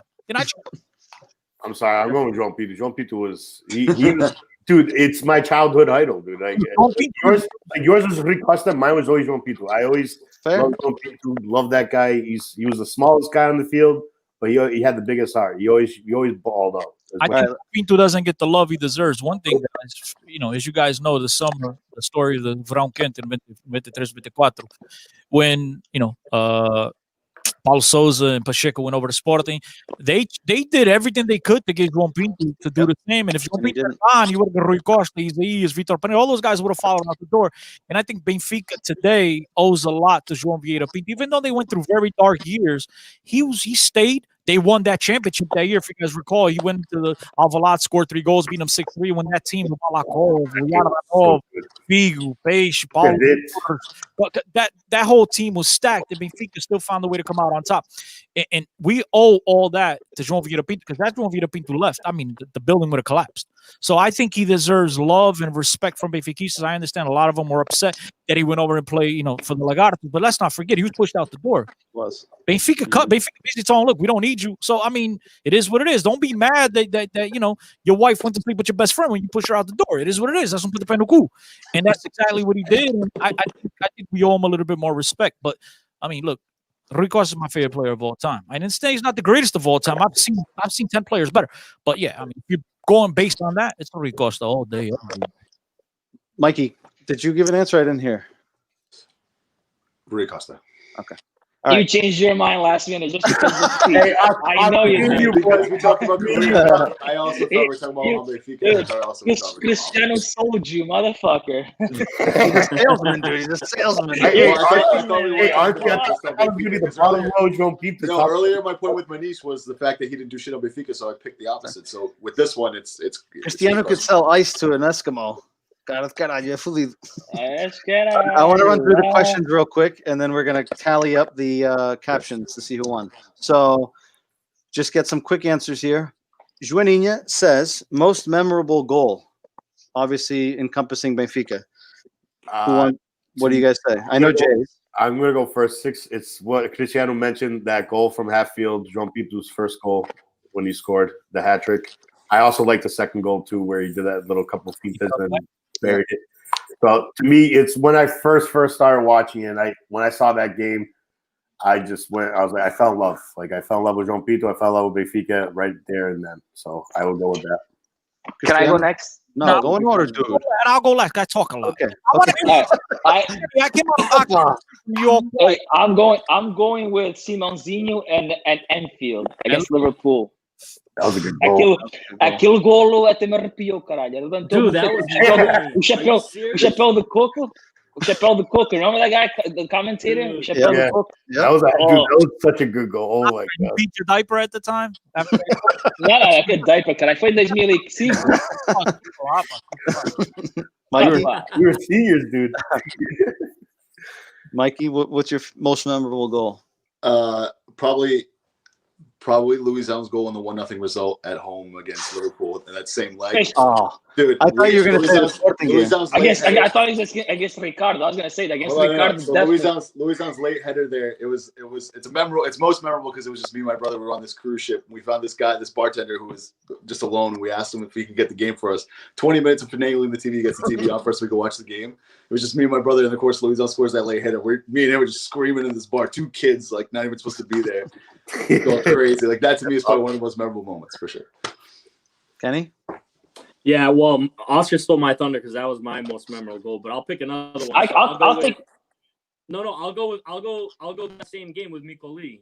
Oh, I was gonna say the same thing. We can switch. That's fine. I like Miko Lee. That game to me was one of my favorite games of all time. So that second goal too was pretty amazing. Yeah, that was a 3-sequel, man. That was good. Cristiano, I got a lot, bro. I'm older than you guys. A lot older than you guys. Let me go first. I'm gonna go different.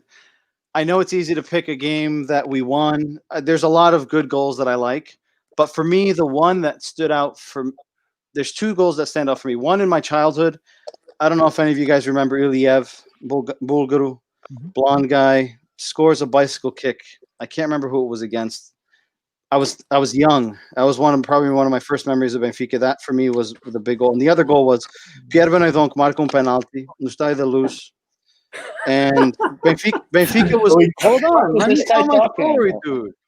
He scores the penalty, and at the time, the games weren't shown on TV here in the United States. I remember my dad had, with a group of guys at a local place, they paid the subscription to get the games on Seek, and we'd go watch it in the basement at Pinto's place in Milford.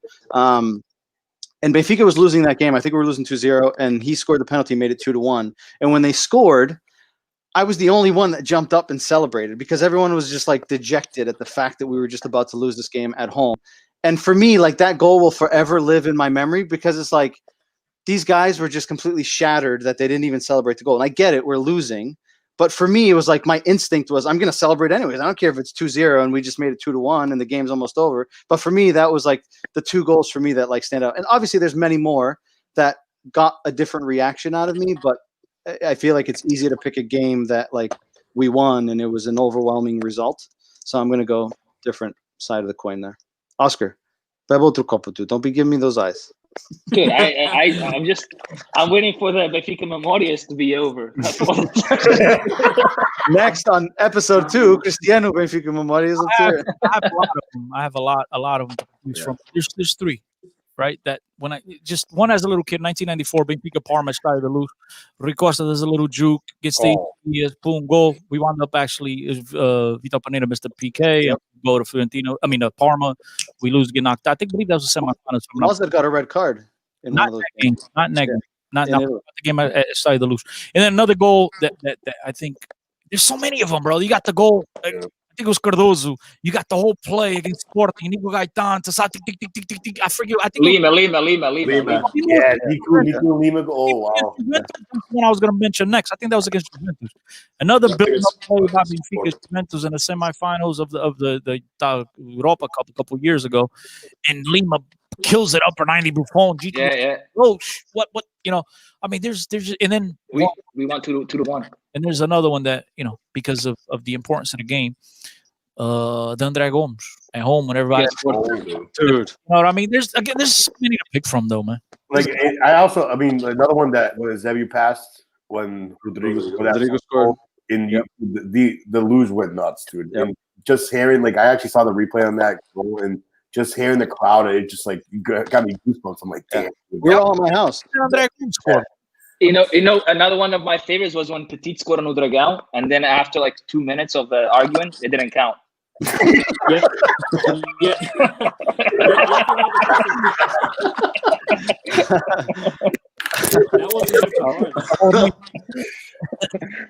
it was a goal. It was definitely a goal. Fuck those guys. Cristiano, Joaninha agrees with you on your goal selection. One last question before I count the tallies. Jonas or Cardozo? Jonas or Cardozo? Cardozo. Why not? We're talking about Benfica. We're talking about his players, right? No, if you have to make a roster, Cardozo. you get these two options. Who do you want? I'm going Jonas. I go Cardozo. Fuck, dude, this is tough. Mike and Kenny go Jonas, Oscar Cardozo, Cristiano. Who'd you pick? Jonas all day. So 3-1. I'm gonna go Cardozo. E agora falta eu para empatar esta merda. Cardozo, caralho. I have to go Cardozo. That guy's a... That's claro, man. Hey, I'll tell you this. Sporting doesn't like Cardozo. I know that much. Dude. Sporting definitely doesn't. Yo, look, come on. Jonas could do everything Cardozo could do, just 10 times better. Dude, no. I wouldn't say Wait, that. tell me an important game that you saw Jonas score for Benfica. Bobista, dude. Seriously, the game that pretty much won us the hunt. Talking about top teams like Sportings and Portos, he always scored a lot, 3-4 goals against the Nacionais and this. Jonas came to Benfica and scored a lot of goals for us. He did. But I'm talking about we also were winning goleadas after goleadas at one point when Jonas was playing. But Cardozo scored major goals. Yes, dude, so did my daughters. Once the team for Europa League that got us Fenerbahce, I believe it was. Remember that goal Cardozo scored? It was like we won a 3-1 that game, and he scored right at the end. Fenerbahce, yeah. Dude, dude, Cardozo that came out clutch, man. The guy was it was like a Jardel for Porto. To me, Cardozo was Jardel for Porto. You got to understand too. Jonas was also creating a lot too. Or Cardozo's different type of player as well. Yeah, exactly. It's contrasting styles. Yeah. If you want a guy that holds the ball, then you go with Cardozo. If you want like a more flexible, more guy that's more like you can run with the ball, you probably go with Jonas. But Jonas can still do both as well. Cardozo couldn't hold the ball to save his life. All he can do is kick it. I say opposite. Jonas can hold the ball. Cardozo is a striker, pure striker, man. That guy can just get the ball to his foot and he'll score it. Yeah, exactly. That's what. No, he's a striker, man. They're telling me to mute you. They disagree with you. Who? Danny says mute that guy. He picked Jonas. Dude, I get that Jonas is skill wise he's better than Cardozo. But if I was to pick one person for my team, I picked the top striker we ever had. Okay. Oh, that's Nene then. I don't remember that name. That I was wearing that night. That ainda me já na calça. The top striker we ever had. About that guy, you ever heard of him? Pantera Negra. Yeah, on videos, the black and white videos. Yeah, the best we ever. Yeah, that's YouTube stuff. I'm talking about players I've seen in my lifetime. Cardozo is our best striker. I agree. Cardozo was our best striker. Best striker we've had. Juaninha with some hot takes. Cardoso did his job. Scored goals, mais nada. Everybody's loving Joaninha, huh? She's got some hot takes here. She's got some fans. Yeah. All right, let me go through the comments. She plays a cordio too, aquela a Joaninha. Let me see the comments. So for captions, we've got It's all right. Michael De Silva says, "Wait till the post-game shower, rapaz." He didn't even vote for himself. Come on, Mike. You could have voted for yourself. Good on you. Bill, your man chasing you when you don't make your bed. How many votes did I get? She was throwing shit at. He didn't even vote for himself either. Otro lambo. Let's see. What else we got?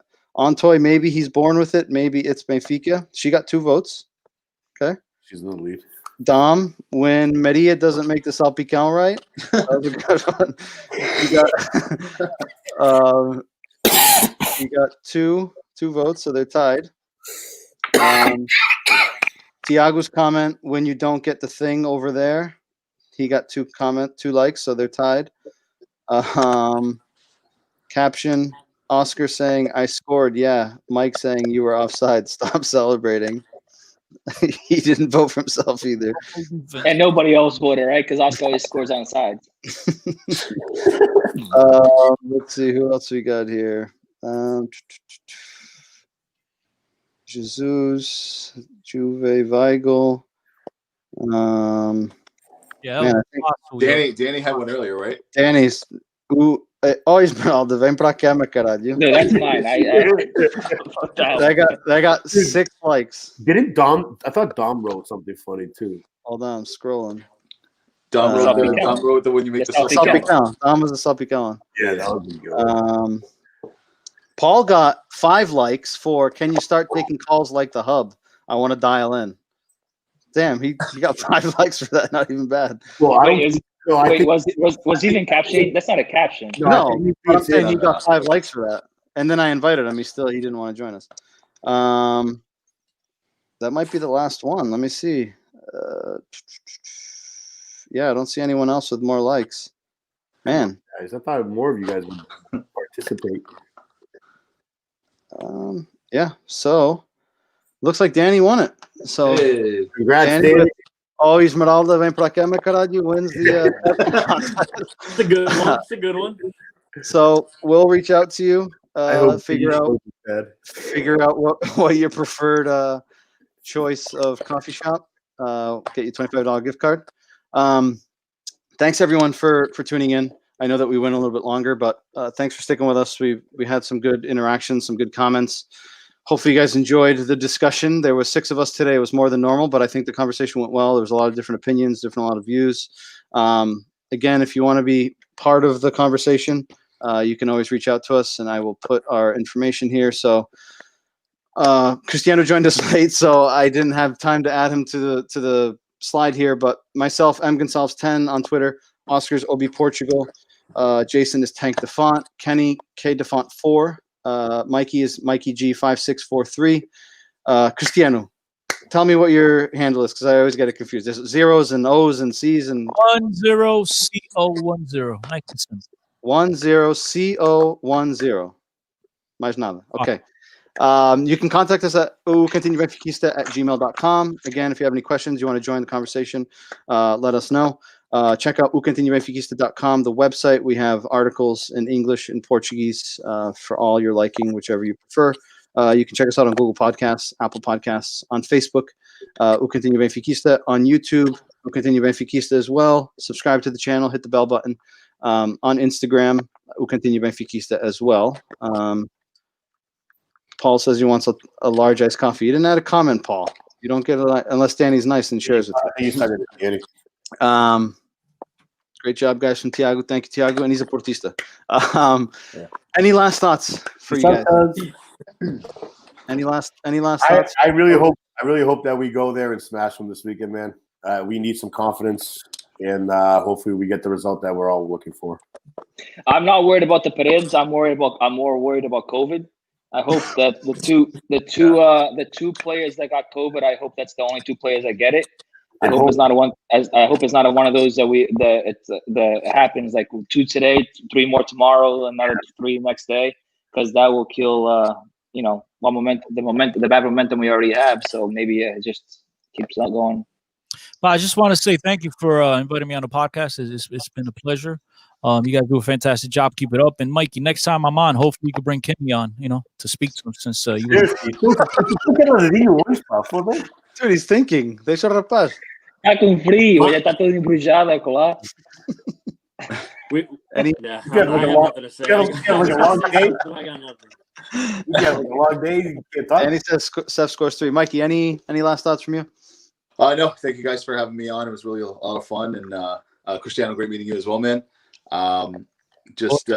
Again, I'll try to give Everton some time. I don't know. I'll try. All right. Well, boys, it was a pleasure. Again, thank you. Hopefully we can do this more often, have a few different opinions.